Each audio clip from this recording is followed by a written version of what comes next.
Qual o propósito dos livros proféticos na Bíblia? Como aplicar uma profecia do Antigo Testamento nos nossos dias? Ainda existe ministério profético nos dias atuais? Meus irmãos, é sobre isso e muito mais que nós iremos estudar na aula de hoje.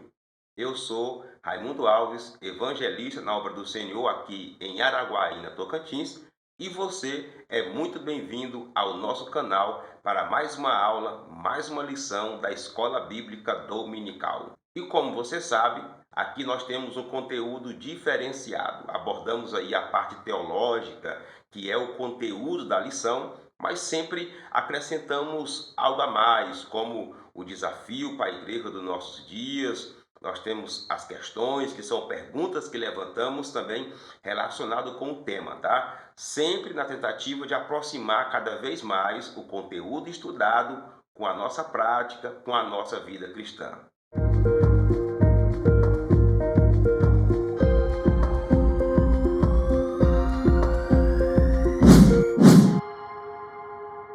Eu sempre gosto de pedir aqui no início da aula, né? Se você ainda não é inscrito, por favor, se inscreva, dê o like no nosso vídeo, clica no sininho para poder ser avisado, não é? E compartilha. Quando você compartilha, você está fazendo aí uma rede do bem, tá? Você está dizendo para outras pessoas que existe um canal aqui com uma aula abençoada, um obreiro da obra do Senhor, com o propósito de ajudar os irmãos, né, a entender a lição e também a ministrar as aulas da Escola Bíblica Dominical. Neste trimestre, como é de ciência de todos, né, estamos estudando sobre a supremacia das Escrituras. Estamos estudando, iniciando aí um novo ano, né, de estudo da EBD, mas também um novo ciclo, não é? E aí o tema principal é esse: estudar as Escrituras, a palavra de Deus, a Bíblia Sagrada. E hoje não será diferente. Temos mais uma aula relacionada a esse tão abençoado estudo, que é conhecer ainda mais a palavra de Deus. E a aula de hoje, meus irmãos, tem como tema: as profecias despertam e trazem esperança. O propósito, o objetivo da aula de hoje é nós conhecermos os livros proféticos da Bíblia, né? E conhecer também os profetas que estão incluídos nesses livros, profetas maiores, profetas menores, e assim também entender, estudar um pouco, né? A mensagem de cada um, a atuação de cada um, o local que cada um atuou, como foi o ministério desses profetas. A lição de hoje está dividida no modelo padrão de 3 tópicos, porém há uma diferença aí entre o segundo e o terceiro, né? O segundo tópico é formado por 4 subtópicos e o terceiro tópico apenas 2 subtópicos. Eu sempre gosto de dizer que é de extrema importância conhecermos a estrutura da lição, para que assim possamos adequar melhor o conteúdo estudado, né, a aplicação dele para a igreja com o tempo que está reservado para a aula. E assim, meus irmãos, nós já iremos conhecer a introdução da aula de hoje. É aqui na introdução que o autor faz os primeiros argumentos, né, as primeiras falas, nos dando um norte aí, um direcionamento do conteúdo que será estudado hoje. Os livros proféticos do Antigo Testamento se dividem em profetas maiores e profetas menores.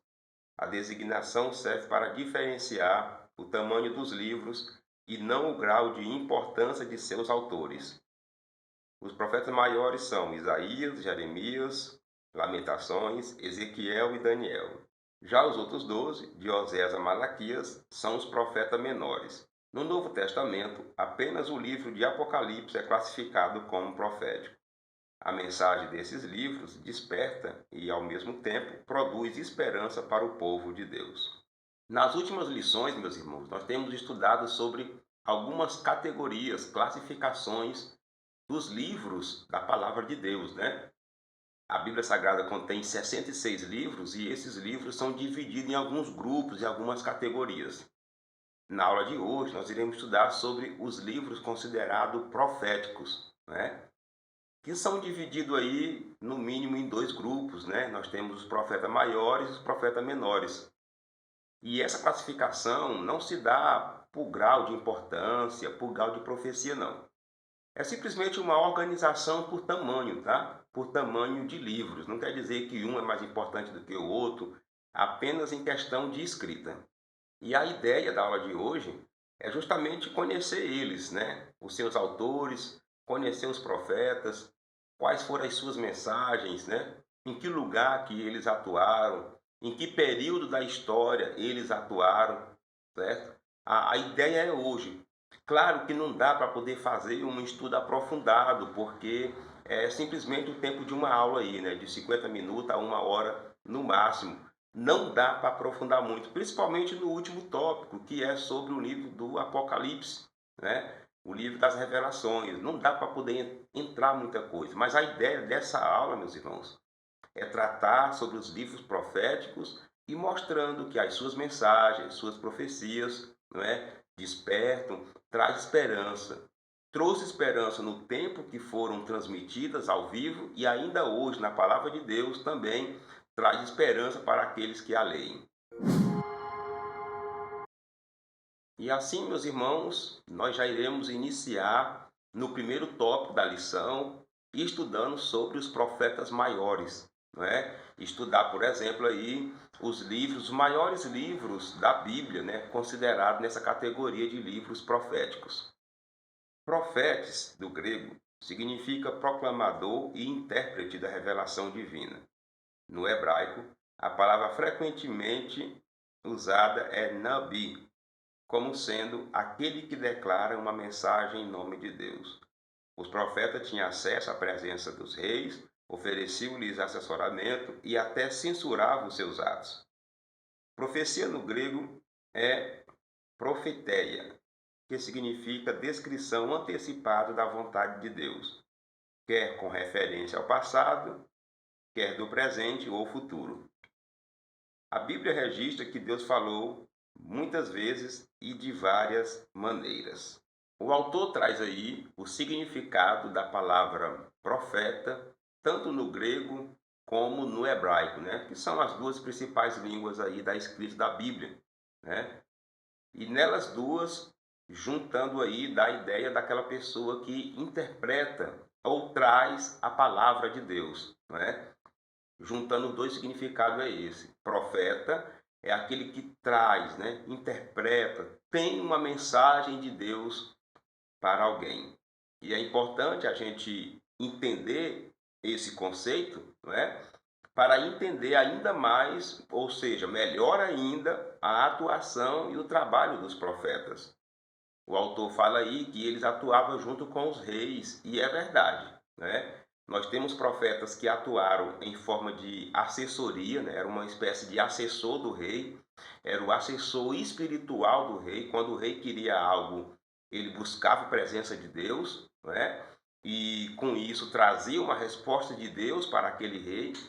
Mas temos também vários profetas que não tinham contato com o rei, não é? A não ser na hora de trazer uma profecia de exortação, que o rei estava errando, que o rei estava em pecado e conduzindo o povo também no erro. O autor traz também aí o que significa profecia, né? É a vontade antecipada de Deus, ou seja, é algo que Deus avisa, principalmente antecipando algo, né? A profecia bíblica geralmente ela traz algo do futuro e às vezes também trata do passado e do presente. Mas o entendimento mesmo mais aplicado à profecia é ela trazer algo que vai acontecer. Seja de bênção, seja de punição divina, mas a profecia ela tem esse sentido, né? Tanto no significado da palavra e no grego, como na própria prática, quando a gente está lendo a Bíblia, ou quando hoje, nos nossos dias, por exemplo, a gente vê alguém que é usado no dom de profecia atuando na igreja. Então, para fechar aqui o raciocínio, né? Profecia é uma mensagem de Deus e profeta é aquele que anuncia, leva, apresenta, fala a profecia, não é? Deus quer exortar alguém, Deus quer confrontar, consolar alguém, né? Deus seleciona uma pessoa, separa, dá a palavra para ele, dá a mensagem para ele, seja por sonho, por visão, ou até mesmo Deus falando, né, de forma audível, E aí essa pessoa ia perante um rei, perante uma pessoa, perante um povo, perante a nação e entregava ali a mensagem de Deus. A ideia inicial aqui é essa: diferenciar profeta de profecia. Os profetas Jeremias e Isaías. Isaías e Jeremias profetizaram no reino de Judá. Isaías denunciou a rebeldia do povo e apontou o cativeiro como juízo divino, predisse o retorno de Judá do exílio e profetizou a respeito de Cristo, o seu nascimento de uma virgem e seu ministério libertador. Jeremias vaticinou a queda de Judá por causa do pecado, anunciou a restauração do remanescente e a chegada de Cristo como um renovo de justiça. Nas Lamentações, temos o registro do clamor de Judá pelo perdão divino. Ambos os profetas anunciaram despertamento e esperança. Os profetas Isaías e Jeremias, meus irmãos, profetizaram no reino de Judá, ou seja, no reino do sul, o reino de baixo, onde havia ali duas tribos, não é? Sabemos que o reinado de Israel foi dividido em dois. Tinha o reinado do norte, conhecido como Israel, e o reinado do sul, conhecido como Judá. E nós temos vários profetas que atuaram em um e atuaram em outro. Jeremias e Isaías atuaram no reinado de Judá, trazendo ali uma palavra de Deus àqueles reis, àquela nação. Nós iremos ver na aula de hoje que a maioria dos profetas profetizaram sobre o cativeiro, exortando o povo, não é? E o profeta Isaías e Jeremias não foram diferentes. O profeta Isaías denunciou o pecado do povo, falou que Deus iria cumprir, porque ele é justo, né? Deus iria cumprir o que ele havia falado, que se a nação pecasse contra ele, desobedecesse, iriam sofrer punições, não é? Iriam ser levados cativos, ser levados escravos. Mas as profecias de Isaías não ficou direcionada simplesmente a esse momento, né? Isaías é também conhecido como profeta messiânico, porque da Bíblia é o profeta que mais mencionou, mais fez, mais falou profecias relacionadas a Jesus, né? Profetizou o seu nascimento, nascimento por uma virgem, e profetizou também o seu ministério de libertação como salvador da humanidade. O profeta Jeremias, né, é o profeta do livro de Jeremias e também de Lamentações, não é? Também conhecido como Lamentações de Jeremias. No livro Jeremias, nós temos as profecias direcionadas também a Judá, nesse mesmo sentido de Isaías, viu? Exortação, repreensão, confronto, não é? Jeremias se destacou muito ao dizer que era para o povo aceitar, né, o cativeiro, aceitar o domínio babilônico, porque era Deus que estava usando, era Deus que estava trazendo como punição devido tanto pecado, tanta maldade praticada pelos reis e também pela nação, não é? Pelo povo de Judá. O profeta Jeremias também profetizou sobre Jesus, tá? Também profetizou sobre a vinda do Messias, trazendo também esperança para o povo de um novo Israel, não é? De um redentor, de um libertador. Já o livro de Lamentações, meus irmãos, é uma espécie de coletânea, de clamor, de choro, de súplica, não é? Devido à situação triste de Israel, depois, né, de situação triste de Jerusalém, na verdade, né? Depois de ter sido levado cativo, a cidade foi queimada, né? Só ficou ali os pobres na cidade, muita fome, muito abandono, muito desprezo. Então, o livro de Lamentações traz esse momento, né? Reflexões de Jeremias a respeito desse momento, um momento em que o povo tinha sido levado cativo, não é? E a região ali que tinha sido tão abençoada, agora passava por um momento de desprezo e também um momento de vergonha. Os profetas Ezequiel e Daniel. Ezequiel e Daniel profetizaram na Babilônia. Judá estava no exílio e tinha o coração obstinado. Ezequiel foi levantado para os admoestar no cativeiro, lembrar de que a restauração requeriria arrependimento e pronunciou a Cristo como pastor e rei. Daniel foi para o exílio como um dos oficiais da corte. Ele entendeu que o cativeiro duraria 70 anos e passou a clamar por misericórdia.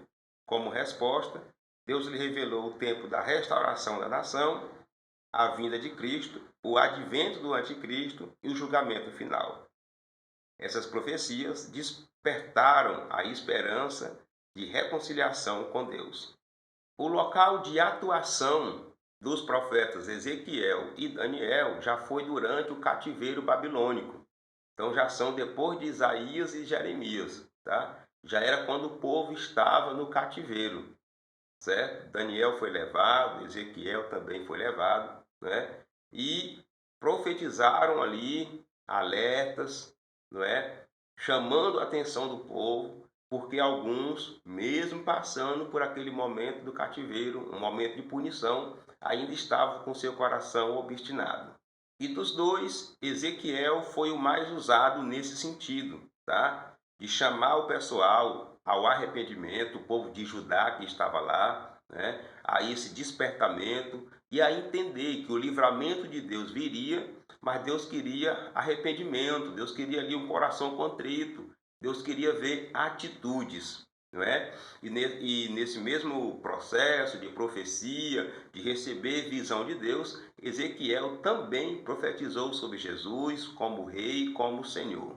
O profeta Daniel é um dos profetas mais conhecidos da Bíblia, né? Principalmente por causa do episódio da cova dos leões. Mas aqui o autor aborda que Daniel entendeu que o processo, né, ali do exílio duraria apenas 70 anos. E ele descobriu isso lendo justamente os escritos do profeta Jeremias, né? Quando ele entendeu que a punição ali só duraria 70 anos, né, ele passou a clamar a Deus. E Deus lhe respondeu. Deus lhe respondeu sobre a restauração do povo, a restauração da nação, e Deus deu ainda várias visões para o profeta Daniel. Ele viu coisas relacionadas à sua nação, mas também relacionadas com o fim dos tempos, não é? Quem lê o livro do profeta Daniel vai perceber que ele é como se fosse o Apocalipse do Antigo Testamento, né? Porque tem muitas revelações relacionadas a Israel e também ao fim dos tempos. Quando nós lemos os livros, né, considerados proféticos, nós vemos isso. Nós vemos uma nação rebelde, nós vemos uma nação em pecado, um povo de desobediência com Deus e Deus usando pessoa para avisá-los que ele iria punir diante daquela desobediência. Mas nem só isso, né? Mostra também a soberania de Deus, e é a sua soberania e também a sua misericórdia. E é isso que traz para nós esperança e vontade de reconciliação e estar sempre em paz e comunhão com esse Deus. O desafio para a igreja dos nossos dias, baseado no tema de hoje, é o uso errado das profecias bíblicas.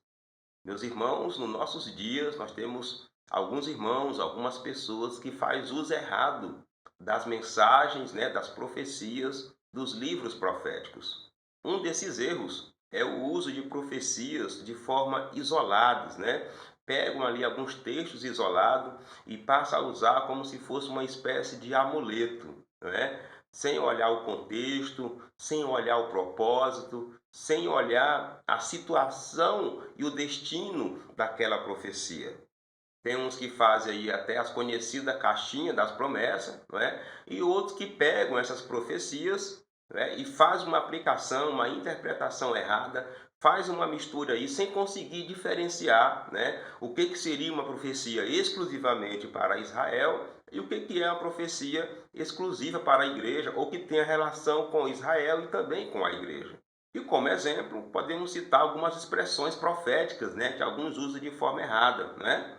Agora da segunda casa será maior do que a da primeira. Os teus inimigos vão se envergonhar, vão passar por isso e passar por aquilo. Temos que comer do melhor dessa terra. Deus te chamou para ser cabeça e não cauda. E por aí vai. E nesse caminho do uso errado das profecias, temos pessoas que fazem uso até de festas e rituais do judaísmo, porque está numa determinada profecia e ele acha que é dever da igreja cumprir aquela profecia.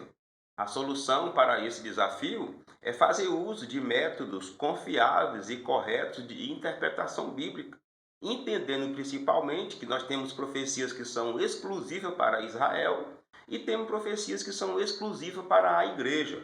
Misturar isso é problema na certa. A primeira questão relacionada com o tema de hoje é como fazer o uso correto das profecias do Antigo Testamento.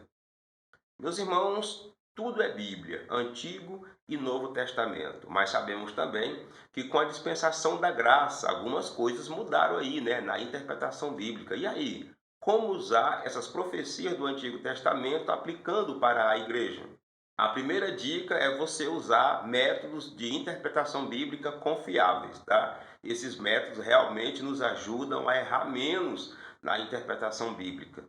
Uma das ciências que nos ajuda nessa batalha de interpretar e fazer uso das profecias é a hermenêutica, né? Que tem aí um conjunto de regras, um conjunto de métodos para fazer uma interpretação bíblica mais próxima e uma aplicação que realmente esteja de acordo com a realidade bíblica, né? A segunda dica é você entender que o Antigo Testamento é diferente do Novo Testamento, tá? Tudo é Bíblia, mas são diferentes. E as suas mensagens, de alguma forma, também se diferenciam.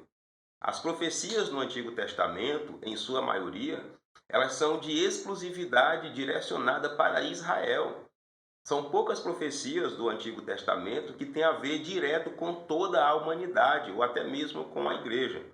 Então precisamos entender e fazer essa separação, tá? O que é uma profecia exclusiva para Israel, para o povo judeu, e o que é uma profecia direcionada para a humanidade, até mesmo para a igreja. Como recurso pedagógico, você pode mostrar para a igreja profecias dos profetas maiores e também exemplo de atuação deles, tá? Participação deles. Fazendo assim, você vai ajudar os irmãos a entender melhor esse primeiro tópico, de onde tratamos aí sobre os profetas considerados maiores, ou seja, os maiores livros proféticos da Bíblia. E assim, meus irmãos, podemos concluir esse primeiro tópico, em que estudamos sobre profetas e profecias, e estudamos também sobre a atuação e a mensagem dos profetas que são considerados profetas maiores. Agora nós iremos estudar os profetas menores, né? É o segundo tópico dessa lição. E mais uma vez eu chamo a atenção para dizer que é apenas um breve resumo, tá? É bem rápido, não dá para aprofundar muito sobre esses profetas, afinal de contas são muitos, né? É uma quantidade aí de 12 profetas. As profecias do Reino do Norte. Dois profetas menores profetizaram para Israel, Amós e Oséias. Amós profetizou quando Israel vivia grande prosperidade. Contudo, Deus reprovava as ações do povo, tais como suborno, corrupção e injustiça. Por isso, Amós vaticinou o cativeiro como julgamento. Oséias condenou a infidelidade de Israel, que, como uma meretriz, traiu e abandonou o Senhor para seguir o caminho da idolatria, da luxúria, do homicídio e da opressão. Assim, a nação foi conduzida ao cativeiro pela Assíria.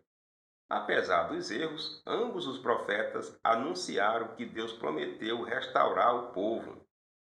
Nesse subtópico, nós iremos estudar e aprender sobre dois profetas, considerados profetas menores, que atuaram no reinado do norte, né? Ou seja, em Israel, no reinado de cima, na parte de cima do mapa, certo? Eles foram usados por Deus também, parecido com os outros profetas, né? Que profetizaram no reinado do sul, profetizando contra o erro, a rebeldia do povo, não é? Um fato interessante, meus irmãos, é que o povo do norte foram levados cativo primeiro do que o povo do sul, não é? E os reis do reinado do norte foram muitos, né? Todos foram reis que fizeram o que era mal aos olhos do Senhor.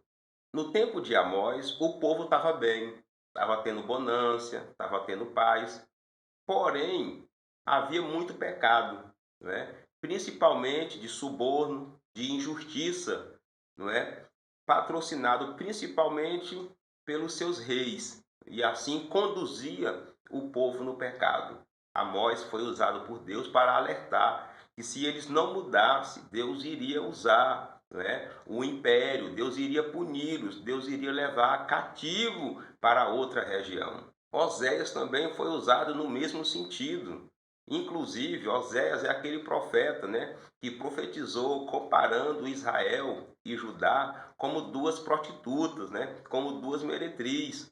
E isso falando principalmente a respeito do pecado de idolatria, não é? Quando o povo de Israel, ali do reinado do norte, né, se curvava perante os deuses, para Deus é como se fosse um pecado de adultério, né? Deus foi usado ali de forma simbólica ali como o esposo de Israel, não é? E a nação pecando contra Deus. E aí, meus irmãos, não deu outra. No ano de 722 a.C., o Império Assírio invadiu e levou cativo aquelas 10 tribos que pertenciam ao Reino do Norte. E até o dia de hoje não há um registro oficial que eles voltaram para as suas terras. E o autor fecha aí o subtópico dizendo que a mensagem desses profetas era a mensagem de exortação, repreensão, não é? De punição pelos seus erros, mas também trazia também a mensagem de restauração. Afinal de contas, né, a maioria dos profetas profetizaram a restauração de Israel, né, como uma nação vencedora, como uma nação potente, e a maioria dos teólogos, né, confirma que isso ocorrerá durante o milênio. Os profetas pré-exílio. Os profetas de Judá pré-exílio são 4. Joel, que pregou o arrependimento e profetizou o derramamento do Espírito Santo. Miqueias, que denunciou a falsa espiritualidade, a destruição de Jerusalém, o cativeiro babilônico e a restauração de Judá.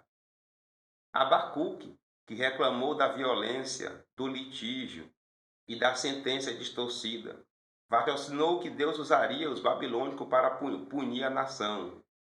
Sofonias, que apontou os pecados dos príncipes e a destruição no grande dia do Senhor e a restauração do remanescente. Todas as profecias abordam o juízo, mas enfatizam a misericórdia divina em prover o livramento. Nesse subtópico, nós iremos estudar sobre profetas menores que profetizaram do reinado do sul, ou seja, aí na parte de baixo do mapa, né, em Judá.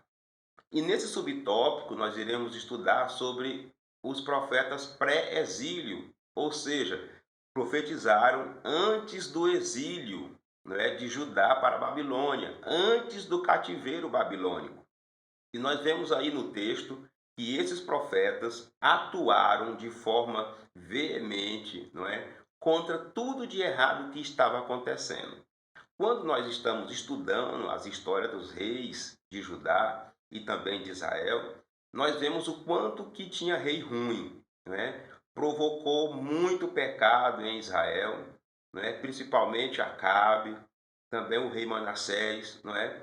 Trouxeram muita idolatria para o meio do povo de Deus. E esses profetas foram usados para isso, sempre dizendo, denunciando a injustiça social, denunciando a corrupção, denunciando a idolatria patrocinada pelos reis, e tudo isso apontava para uma punição divina.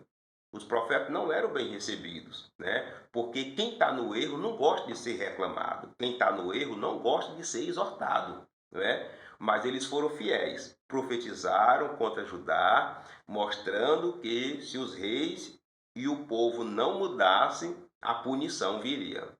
E o autor explica aí, meus irmãos, que nessa mensagem de juízo, nessa mensagem de confronto, nessa mensagem de exortação, tinha também a mensagem da misericórdia divina. Afinal de contas, toda vez que Deus nos repreende, seja por uma profecia, pela pregação ou pelo louvor, é porque Ele nos ama e Ele quer nos corrigir, não é? Para que assim possamos estar preparados para a vida eterna com Ele.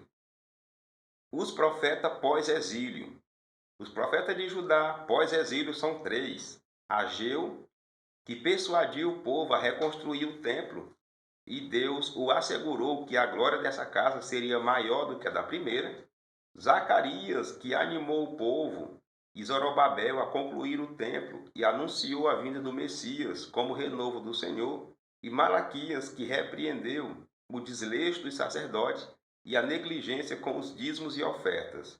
O livro encerra o cânon do Antigo Testamento e conclui com a promessa de que o dia do Senhor está vindo. Aqui nós temos um subtópico sobre os profetas que profetizaram, né, em Judá ou contra Judá pós o exílio, ou seja, após o cativeiro babilônico, depois do retorno, né, depois dos 70 anos de punição ali, não é, no cativeiro babilônico.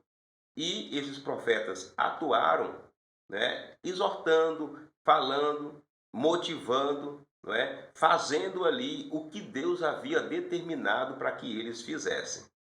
Nós temos aí Ageu e Zacarias atuando principalmente, não é, em motivação relacionada à reconstrução do segundo templo, né, o templo que foi construído por Zorobabel no retorno do cativeiro, e eles atuaram ali motivando as pessoas, não é, falando, motivando os construtores, motivando os irmãos, né, os seus irmãos ali, os seus compatriotas ali, a permanecer firme naquele propósito de reconstruir o templo, de restaurar a nação, restaurar a cidade de Jerusalém, né? Esse período aí, pós-exílio, meus irmãos, foi um período de aproximadamente uns 100 anos, tá? Pegando aí de 525 antes de Jesus a 425, né? E eles atuaram nesse período aí, chamando a atenção para a importância de restaurar o culto a Deus e reconstruir o templo. Nós temos também aí, né, uma abordagem sobre o profeta Malaquias, que já vem com uma mensagem mais de exortação e confronto, principalmente relacionado aos sacerdotes, né, que estavam roubando o dízimo do Senhor. As pessoas entregavam, mas ele dava um jeito de ludibriar, de usar para o seu gosto, né, e ainda dizia: será que o homem pode roubar a Deus? E Deus dizendo para ele: vocês estão me roubando, não é? E o profeta Malaquias vem com essa mensagem de confronto com os sacerdotes, mandando eles fazer as coisas certas. Não é? O profeta Malaquias também fala de Deus, fala relacionado à vinda do Senhor, que estava próximo, que estava chegando, né? Profetizando, claro, né, a vinda do Messias, a vinda de Jesus, que ocorreria anos depois, né, cerca de aproximadamente 430 anos. Malaquias, meus irmãos, é considerado o último profeta do Antigo Testamento, e o seu livro encerra ali, né, o cano, né, o pacote ali dos 39 livros do Antigo Testamento. Os demais profetas. O profeta Jonas foi enviado para pregar em Nínive, e a sua mensagem era de destruição por causa da maldade do povo. Porém, a nação se converteu e Deus cancelou o juízo sobre ela. 150 anos depois, Naum profetizou a condenação de Nínive. Os assírios foram destruídos pela insistência em praticar crueldade. Obadias denunciou a soberba dos idomitas. Eles eram descendentes de Saul e praticavam violência contra Judá. Por essa razão, Deus os condenava à destruição enquanto Judá seria restaurada. Aqui nós temos mais alguns profetas menores, não é? E o primeiro a ser abordado aí é o profeta Jonas, muito conhecido aí como profeta Fujão, né? E Deus deu a missão para ele, meu irmão, muito dura. Ele tinha que pregar uma mensagem de punição para o pior império daquela época, né? O Império Assírio. E ele foi, né? Os irmãos conhecem a história. Ele foi, pregou e exortou aquela cidade, a cidade de Nínive, né?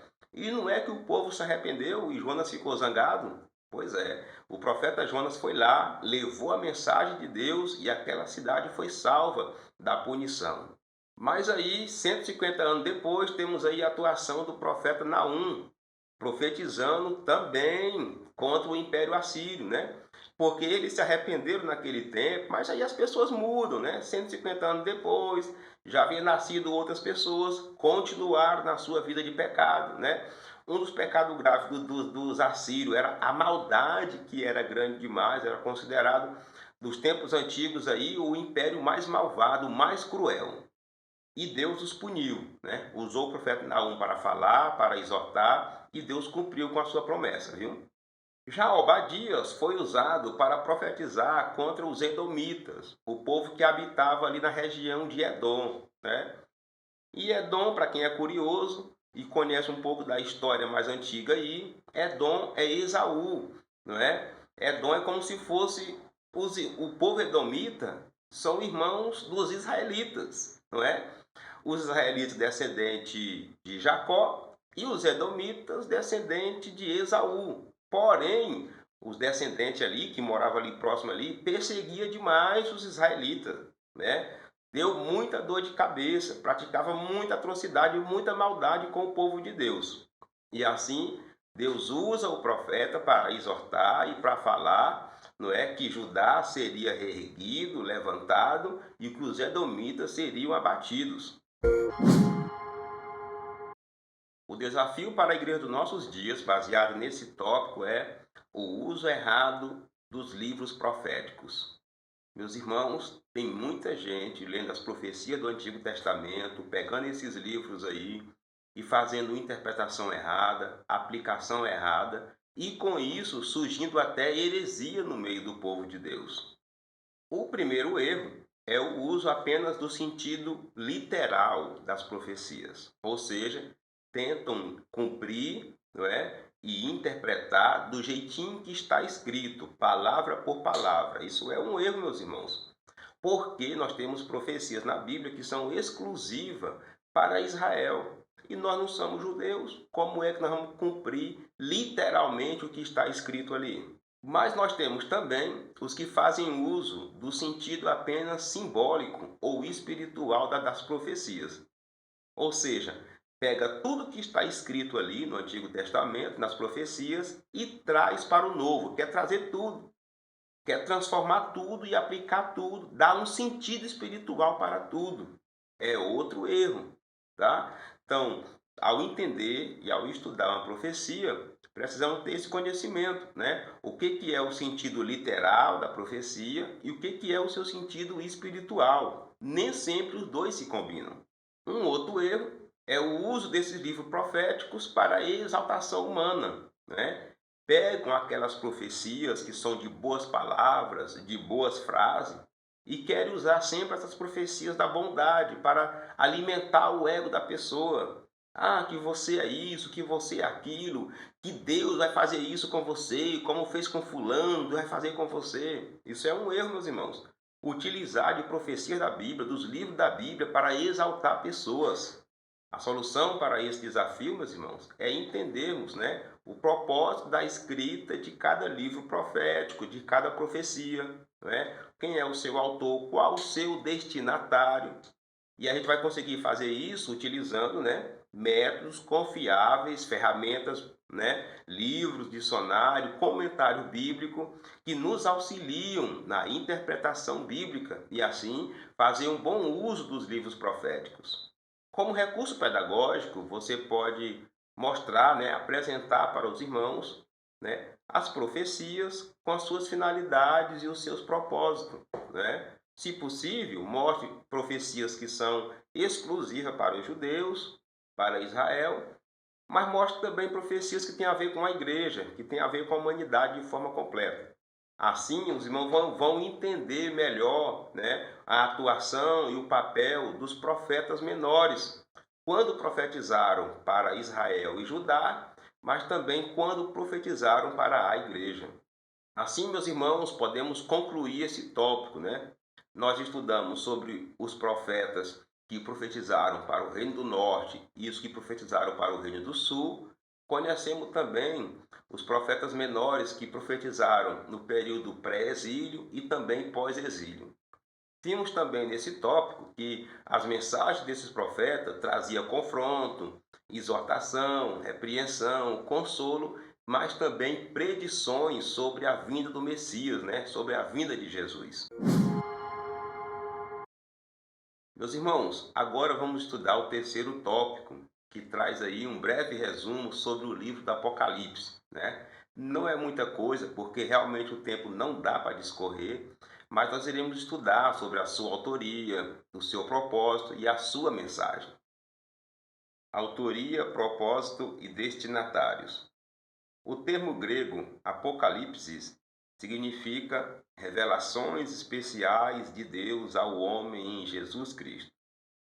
O livro apresenta o apóstolo João como seu autor, atesta ser a revelação de Jesus Cristo e assegura que o propósito é mostrar as coisas que brevemente devem acontecer. Os destinatários são identificados pelas cidades das 7 igrejas da Ásia Menor: Éfeso, Esmirna, Pérgamo, Tiatira, Filadélfia, Laodiceia e Sardes. O livro encerra o cânon do Novo Testamento e revela a vitória final do reino de Deus. A palavra Apocalipse, diferente do que alguns acreditam, né, significa revelação. No sentido do Apocalipse aqui da Bíblia, são revelações de Deus, né, através de Jesus, passadas a João. Muitos têm Apocalipse como um tema de fim, né? E para alguns aí, Apocalipse está relacionado com destruição. Mas, biblicamente falando, Apocalipse é revelação. Foram revelações, né? O livro do Apocalipse contém revelações que Jesus revelou para o apóstolo João. A autoria desse livro é o próprio João, que recebeu essas revelações quando estava sofrendo uma punição, né, no seu tempo. Foi lançado ali na ilha de Patmos como prisioneiro, abandonado lá, colocado lá, não é, naquela prisão. E aí Deus, né, ele já estava bem velhinho já, mas Deus resolve mostrar coisas para João. E Jesus se apresenta para ele, né, nas visões que estão ali no Apocalipse, e consegue trazer muitas informações relacionadas ao seu tempo e também ao futuro. O propósito da escrita, né, do Apocalipse, daquelas revelações, era mostrar coisas e situações que estavam acontecendo naquele tempo, como, por exemplo, as cartas direcionadas àquelas igrejas, né, as 7 igrejas ali daquela região conhecida como Ásia Menor, mas também trazer mensagens, explicações, revelações relacionadas com o futuro, com o fim dos tempos, né? Com o futuro da igreja e também com o futuro da humanidade e principalmente mostrando, né, a vitória do reino de Deus. Uma mensagem de esperança. Cristo disse a João: escreve as coisas que tem visto e as que são e as que vão acontecer.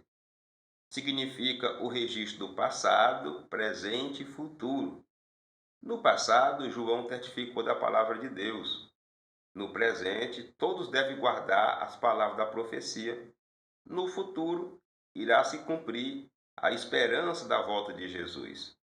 O livro nos ensina a viver com Deus no presente, a fim de participar da eternidade. As revelações do futuro atestam que Deus controla a história. Satanás será derrotado, o pecado será banido, os que venceram herdarão a Nova Jerusalém. Por isso, somos encorajados a clamar: ora vem, Senhor Jesus. Aqui nesse subtópico, nós temos aqui algumas dicas, tá, de como entender o livro do Apocalipse.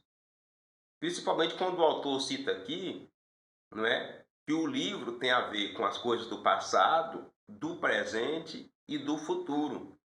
E é preciso a gente entender isso para poder entender o livro e fazer uma interpretação correta, tá? Nem tudo do Apocalipse, meus irmãos, está relacionado só com o futuro, viu? Tem coisa ali que está ligada e relacionada com o passado de João, também com o presente que ele estava vivendo, com o momento que a igreja estava vivendo, mas também relacionado com coisas que ainda iam acontecer. E o autor fala aí que o livro tem uma mensagem, né, um ensino muito importante, que nós temos que viver, né, nessa esperança, ter a nossa vida cristã, na esperança de no futuro ter a vida eterna com Deus. Ou seja, viver bem o presente, né, fazer a obra de Deus, cumprir com o nosso chamado, cumprir com o nosso propósito, né? Não sabemos sobre o fim, não sabemos quando é que o fim chegará, mas temos que levar essa vida fazendo a obra de Deus, né? Mas focando também na vida eterna com Deus. É um trabalho conjunto, né? Ter uma vida hoje dedicada ao Senhor, fazendo a sua obra, mas também focando no futuro. E qual é o futuro da igreja? Ser arrebatada na vida do Senhor e assim estar para sempre com Ele. E o autor faz aí uma pequena abordagem, né, sobre o futuro, o que está, não é, escrito no Apocalipse sobre o futuro. Satanás será derrotado, o pecado será banido, né? Os que vencerem herdarão o novo céu e a nova terra, né? Herdarão a nova Jerusalém, né? E essa é a nossa maior esperança, é a nossa maior expectativa. Todo o nosso viver aqui caminha para isso, tá?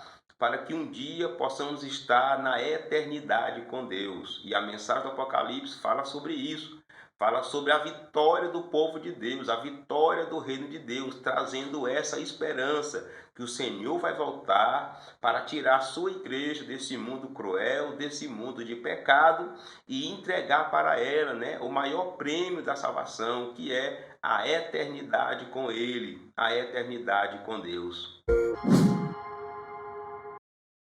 O desafio da igreja dos nossos dias, baseado nesse tópico, é o uso errado do livro do Apocalipse. Sim, meus irmãos, tem muita gente usando esse livro de forma errada, fazendo interpretações erradas e assim causando até confusão no meio do povo de Deus. O primeiro uso errado do Apocalipse é tentar interpretar ele como se ele fosse escrito só para aquele tempo, tá? Só para o tempo de João. Inclusive tem teólogos aí que chegam a dizer que o anticristo era mesmo até o próprio Nero daquele tempo, tá? E não algo do futuro. Então isso aí é um dos erros que encontramos no uso do livro do Apocalipse.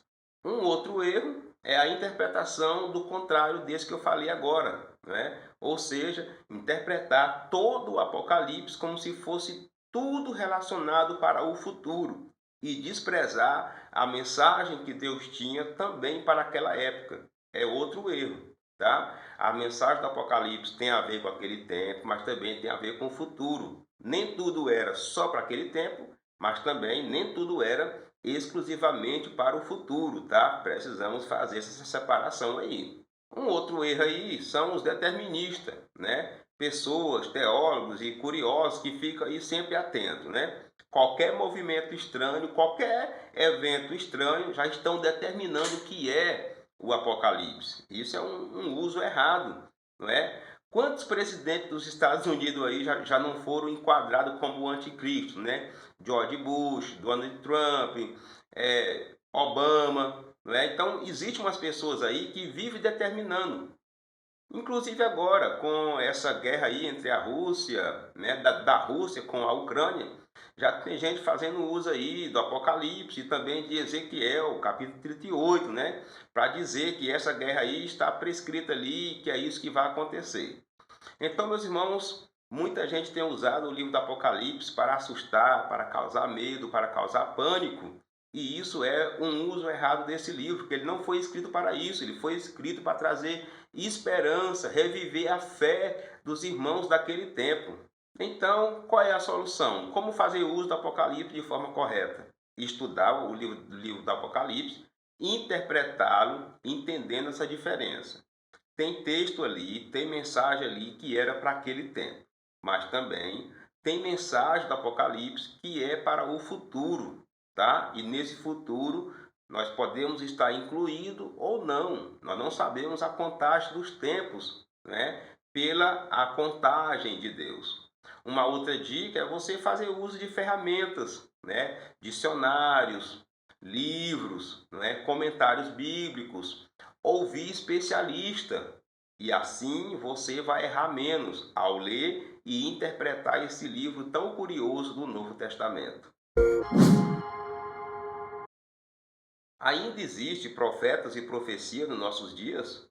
Essa é a última questão relacionada com o tema de hoje, para nos ajudar a entender, né, como é o agir de Deus hoje na igreja mediante esse trabalho, né, o trabalho dos profetas. Para responder essa questão, a primeira dica é entendermos a diferença do que são os profetas no Antigo Testamento e no Novo Testamento. No Antigo Testamento, os profetas foram pessoas escolhidas por Deus para levar a mensagem de Deus para outras pessoas, para outras nações, para um rei, para um sacerdote, não é? Essas pessoas conversavam com Deus, consultavam a Deus, buscavam a Deus. Deus lhe dava a mensagem e eles levavam, às vezes mensagem de consolo, mas também às vezes de exortação, né? E alguns profetas também tiveram revelações. Deus revelou coisas relacionadas ao seu presente, ao seu passado e também coisas relacionadas ao seu futuro e ao futuro da humanidade. Mas, no geral, as profecias do Antigo Testamento, meus irmãos, estão, na sua maioria, direcionadas para Israel, para o povo judeu. Tá? Nem todas as profecias do Antigo Testamento estão relacionadas com a igreja. A outra dica é entender o que é hoje a profecia na igreja. Né? Quem são os profetas hoje da igreja?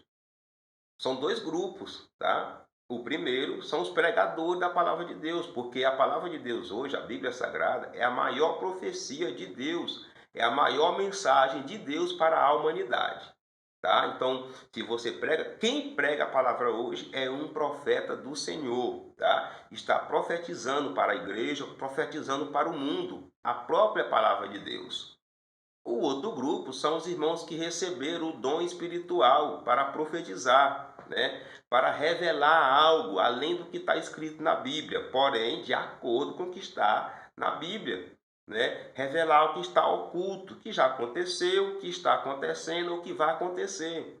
Essa mensagem ela pode vir para consolo, mas também pode vir para exortação. Como o principal papel do Espírito Santo é cuidar da igreja, ele concede esse dom para que algumas coisas que estejam guardadas, ocultas, que não estamos percebendo, possa ser avisado para a igreja e assim ter um certo conserto ali e estarmos aptos, prontos para a vinda do Senhor. Assim, meus irmãos, podemos concluir o que nós estudamos nesse tópico, né? Estudamos a autoria, a origem, não é? E os destinatários do livro do Apocalipse. E estudamos também sobre a sua mensagem, né? Que traz aí uma mensagem de esperança para o povo de Deus, abordando o seu passado, o presente e também apontando para o futuro. E assim, meus irmãos, chegamos na conclusão da aula de hoje. E aqui nós iremos conhecer, né, os argumentos do autor aqui de fechamento da lição de hoje. São argumentos bem simples, bem direcionados, porém que concluem bem a aula que nós estudamos. A mensagem dos profetas é de suma importância para o despertar do cristão. Nos livros proféticos, a soberania, a justiça e a misericórdia divina estão claramente reveladas. Os fatos narrados comprovam o poder, a autoridade e o controle divino sobre todas as coisas. O autor inicia aqui a conclusão falando que a mensagem dos profetas é de grande importância para o despertamento do cristão. E essa é uma verdade, meus irmãos. Quando lemos o livro dos profetas, nós nos despertamos a não viver no pecado, a não viver errando, né? Afinal de contas, o principal papel dos profetas foram confrontar, né? Confrontar os errados, as nações, os reis.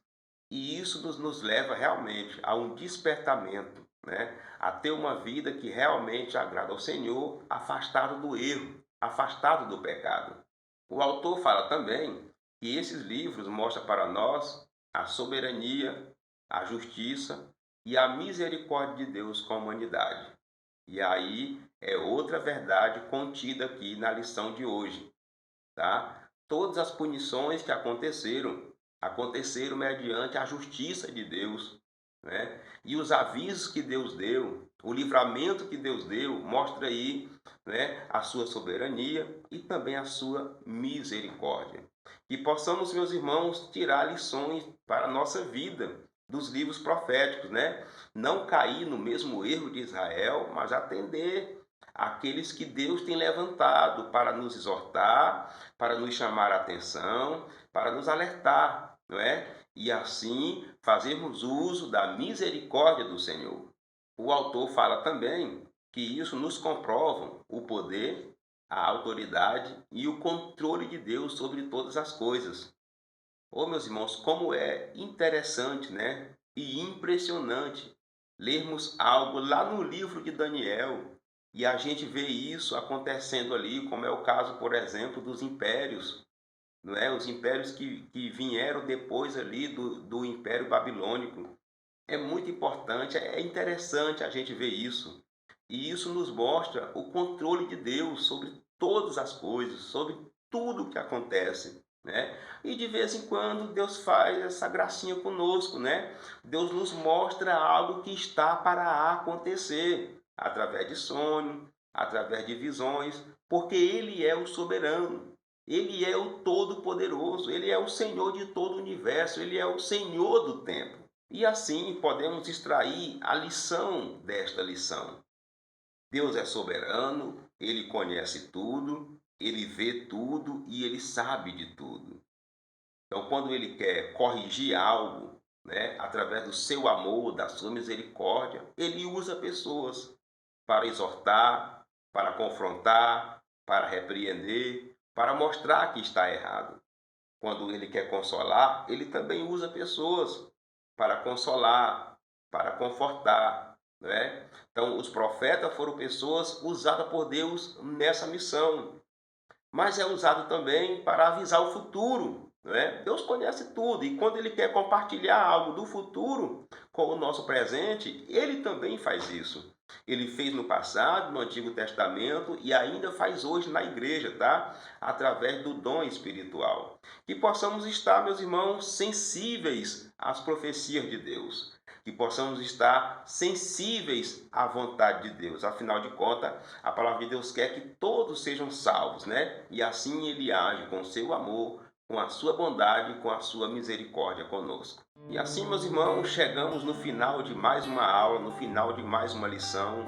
E eu quero aqui agradecer você pela audiência, por ter vindo estudar conosco. Muito obrigado por mais uma audiência numa aula, mais uma audiência aqui nesse trimestre que está sendo tão abençoado. Dizer para você também que estamos aí nas redes sociais, tá? Tem o nosso Facebook, onde fazemos ali postagens sobre a lição.